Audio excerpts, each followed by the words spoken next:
Die Stille, die mich umgibt, ist keine leere Hülle, sondern ein Raum für Gedanken, die in der Welt ungehört verhallen. Wenn du glaubst, meine Distanz sei ein Zeichen von Introversion, Schüchternheit oder sozialer Unsicherheit, dann liegst du falsch. Hinter dieser sorgfältigen Abwesenheit verbirgt sich eine Geschichte, die so unerwartet ist wie der Flügelschlag eines Kolibris in einer Winternacht. Es ist keine einfache Geschichte von Isolation, sondern vielmehr das Ergebnis einer einzigartigen Perspektive. Eine Art innerer Landkarte, die sich wirklich radikal von deiner unterscheiden könnte. Stell dir mal vor, du navigierst durch eine Welt, deren Regeln und Codes immer für dich wie eine Fremdsprache klingen. Was für andere Menschen ganz selbstverständlich ist, wie Smalltalk, soziale Gestiken und Normen, das kann sich für mich wie ein anstrengendes Puzzle anfühlen. Meine Meidung ist kein Trotz, sondern vielmehr eine Notwendigkeit, um mich nicht ständig in einen Übersetzungsmodus zu verlieren. Vielleicht erwartest du eine traurige Geschichte von Einsamkeit oder Ablehnung. Aber was, wenn meine Distanz nicht von einem Mangel von Verbindung herrührt, sondern von einer tiefgreifenden, vielleicht auch ungewöhnlichen Art der Wahrnehmung? Was wäre, wenn die Gründe, warum ich mich zurückziehe, dich dazu zwingen würden, deine sozialen Interaktionen und Verbindungen grundsätzlich zu hinterfragen? Hinter dieser stillen Fassade verbirgt sich nicht eine einfache Antwort, sondern vielmehr ein Geflecht aus Einstellungen und Erfahrungen. Du denkst jetzt vielleicht, es ist eine Geschichte von Hass, aber das ist es nicht, sondern vielmehr von einer Art ungewöhnlichen Empathie. Bist du bereit, über der Oberfläche der Stille hinzublicken und die Wahrheit zu erfahren? Dann höre genau hin, denn die Gründe, warum ich Menschen meide, sind nicht das, was du erwartest. Viele, die mich schon länger verfolgen, wissen, dass ich eine Zeit lang unter einer schweren Angststörung mit Panikattacken, Zwangsgedanken, aber auch unter einer mittelschweren Depression gelitten habe. Es ist ja nicht ungewöhnlich, dass wenn man unter diesen Symptomen leidet, dass man eher dazu neigt, sich zurückzuziehen. Und das mag vielleicht nicht bei jedem so sein, aber bei mir war das schon sehr stark vorhanden, muss ich ganz ehrlich sein. Also ich habe mich da richtig treiben lassen, habe mich zurückgezogen und wollte mit den meisten Menschen nichts mehr zu tun haben. Wobei das eigentlich falsch ausgedrückt ist, ich korrigiere. Eigentlich wollte ich schon was mit den Leuten zu tun haben. Nur die Symptome haben dazu geführt, dass ich es nur schwierig konnte. Denn wer hat schon Lust darauf, unter anderen Menschen zu gehen und da eine Panikattacke zu bekommen und die Leute merken dir das vielleicht an, dass es dir schlecht geht.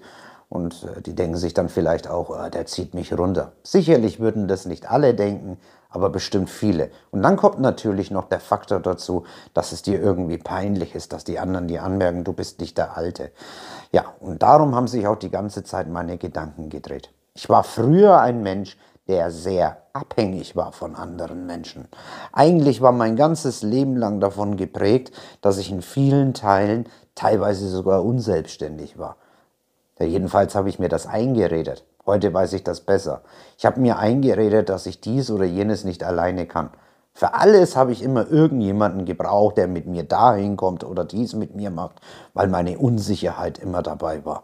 Und deswegen habe ich oft immer irgendwelche Freunde angerufen. Kommst du mit mir damit? Machst du dies mit mir? Kannst du das mit mir machen? Oder kannst du mir da helfen? Später habe ich dann erfahren, dass eines dieser Charakterzüge dafür verantwortlich war, dass ich überhaupt erst in diese depressive, ängstliche Symptomatik hineingerutscht bin. Ich möchte dir ganz kurz mal erzählen, wie sich das damals angefühlt hat, also ganz auf Gefühlsebene. Vielleicht erkennst du dich da auch wieder und es würde mich freuen, wenn du da, wenn es so wäre oder jemanden kennst, auch in die Kommentare hineinschreibst. In meiner schlimmsten Zeit hatte ich sehr stark das Gefühl der inneren Leere. Das Gefühl der inneren Leere ist für Menschen sehr, sehr schwierig auszuhalten. Es ist ein Gefühl, dass wenn du Essen tust, das Essen irgendwie zwar physiologisch einen Geschmack hat, aber psychologisch du dabei nichts empfindest. Es ist ein Gefühl, dass wenn du irgendwas tust oder machst, dass das keinen Sinn ergibt. Es ist ein Gefühl, dass du dir wünschen würdest, weinen zu können, aber du kannst nicht weinen, obwohl du es vielleicht gerne möchtest.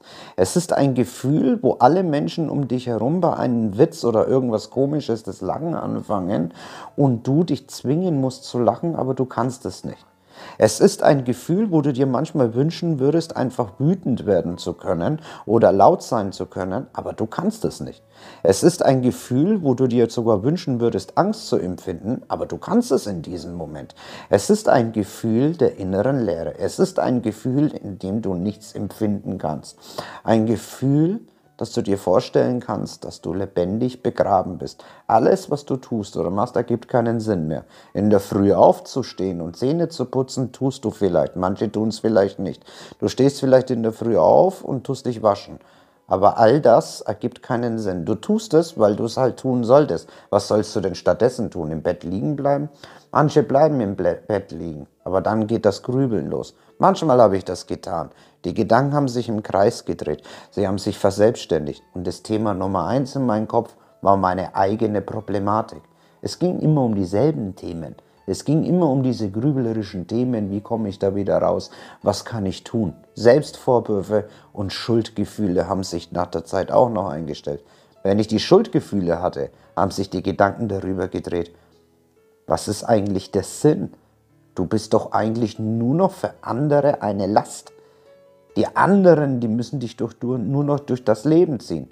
Wenn diese Gedankenspirale sich angefangen hat zu drehen, kam das Gefühl der Panikattacke. Plötzlich kamen Schweißausbrüche über meinen ganzen Körper. Mein Herz hat gerast. Es hat so stark gerast, dass ich manchmal gedacht habe, es fliegt raus. Es sind Emotionen, die ich meinen schlimmsten Feind nicht mehr wünsche. Ich frage mich manchmal, warum kann man überhaupt solche Emotionen empfinden? Heute bin ich auch eines Besseren belehrt. Diese Emotionen hatten alle, wirklich alle, eine Daseinsberechtigung. Heute sehe ich das aus einem anderen Blickwinkel. Es ist, wie ich es gerade schon gesagt habe, meine Persönlichkeit gewesen. Meine Persönlichkeit war sehr oft davon geplagt, abhängig von anderen zu sein. Als mein Leben sich verändert hatte und ich auf einmal Verantwortung übernehmen musste, da war auf einmal alles anders. Ich musste ran, ich musste die Sachen tun, ich musste alles übernehmen. Und ich war einfach noch viel zu jung dafür, für diese Verantwortung. Natürlich nicht körperlich und auch nicht physisch, aber in meiner Psyche und in meiner Erfahrung habe ich das geglaubt. Ich konnte mir gar nicht vorstellen, dass alleine diese Situation in mir so starke Emotionen hervorrufen kann. Aber es war die Wahrheit. Diese Emotionen waren da. Und jeder Mensch, der darunter leidet, macht Höllenqualen durch. Deswegen auch an diese Menschen, die sich dieses Video gerade ansehen, die vielleicht jemanden haben in ihrem Umfeld oder Freunde, Bekannte. Bitte, der Mensch, der tut nicht irgendwie das erfinden oder sich irgendwas überlegen oder sich mal zusammenreißen. Das ist wirklich sehr, sehr hart, wenn man solche Symptome hat. Nach der Zeit, wo ich auch in der Klinik war und die mir nicht helfen konnten und ich dann wieder rauskam aus der Klinik und dann gelernt habe, mich selber aus dieser Symptomatik wieder zu befreien, mit viel Arbeit, sehr viel harter Arbeit, werden jetzt die allermeisten sagen, beim Juan ist ein Symptom geblieben aus seiner Depression, Angststörung und Zwangsstörung, nämlich das Meiden von Menschen. Er ist immer noch nicht ganz davon raus. Ich sehe das aus einem anderen Blickwinkel und ich möchte ihn dir erklären. Es ist richtig und es ist wahr, dass ich Menschen meide. Ich meide Menschen. Ich meide sie aber nicht, weil ich Menschen hasse. Ich meide Menschen nicht, weil ich der Meinung bin, alle Menschen sind böse. Und sicherlich habe ich schlechte Erfahrungen in meinem Leben gemacht. Und Ablehnung habe ich in meinem Leben auch erfahren. Aber wer von uns hier erfährt keine Ablehnung? Wer von uns erlebt keine Enttäuschung? Wer von uns wird nicht mal verletzt, angelogen oder betrogen? Am Ende ist es nur eine Frage der Zeit, wo uns allen das passiert. Nein, nein, nein, ich bin kein Traumtänzer. Ich weiß, dass allen Menschen sowas passiert. Aber nein, ich sage dir, das ist nicht der Grund. Der Grund ist ein ganz anderer. Der Grund ist folgender. Ich habe in dieser Zeit auch was Positives mitgenommen. Und vielleicht kannst du aus diesem Video dasselbe auch von dir mitnehmen. In dieser Krise, in der du dich gerade befindest, ist auch eine Chance. Es ist eine Chance, Zugang zu dir zu finden. Es ist eine Chance, Gefühle in dir wahrzunehmen, ohne zu urteilen. Es ist eine Chance, die Sprache der Gefühle zu verstehen, nämlich, was wollen sie mir sagen? Was ist da eigentlich los? Meine Gefühle wollten mir sagen, dass ich endlich im Leben aus meinen eigenen Fußstapfen wieder herauskomme und Herausforderungen und Verantwortung im Leben übernehme. Ich habe das Schritt für Schritt getan. Ich habe das Schritt für Schritt gelernt. Und gleichzeitig hat sich etwas anderes eingestellt.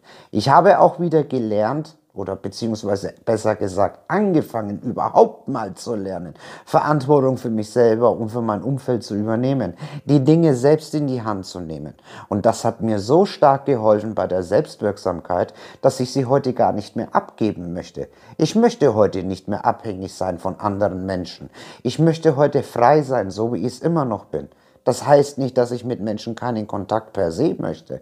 Der Unterschied liegt einfach nur heute daran, dass ich mich entscheiden kann nach freien Willen. Mein eigener freier Wille ist es heute selbst zu entscheiden, ob ich mich mit Menschen umgeben möchte, die mir gut tun oder nicht gut tun.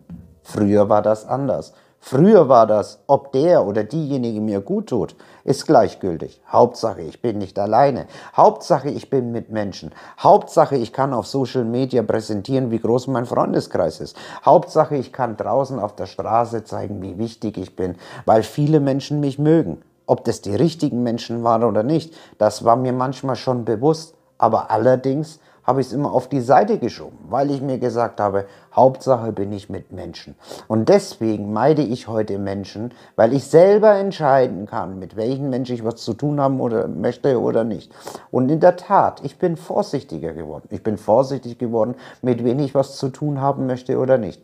Denn es ist auch, und es gehört auch zur Wahrheit dazu, dass ich zwar Menschen nicht hasse, ich mir aber dessen bewusst bin, dass nicht alle Menschen für mich gut sein könnten oder für dich gut sein können.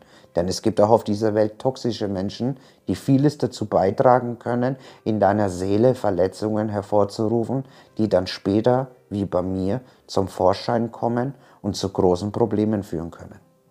Heute bin ich Mentalcoach und Autor und helfe Menschen aus ganz Deutschland, teilweise aus Österreich und der Schweiz, mit ihren eigenen psychischen Problemen besser zurechtzukommen. Und du hast ja im Laufe dieses Videos erfahren, dass ich auch einen Aufenthalt hatte in der Psychiatrie, der nicht so schön war. Und wenn dich interessiert, wie es war, verlinke ich dir das passende Video dazu auf der Endcard. Ich bedanke mich fürs Zusehen. Dein Juan. Namaste.